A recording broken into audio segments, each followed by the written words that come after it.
Well, today we're covering, rehearsing the Romatelli and the other pieces commissioned for the concert. So really just trying to get to grips with what the scores say and how we as instrumentalists can do that as best as possible.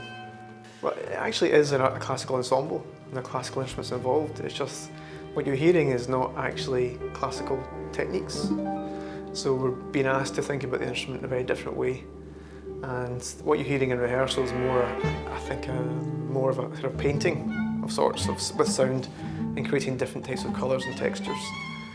So it's really a live experience, and everybody individualistically is trying to contribute something to the broader picture.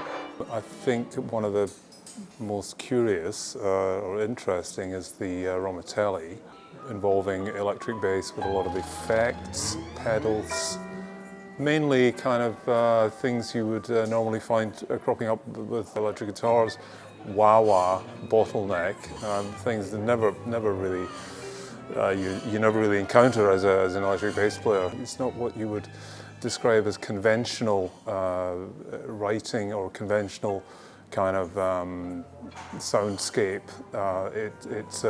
It's a whole different kind of area. But yeah, interesting. And the subject, I think that if I'm correct, the subject of the material is supposed to denote a very bad acid trip, and so I think he's getting pretty close.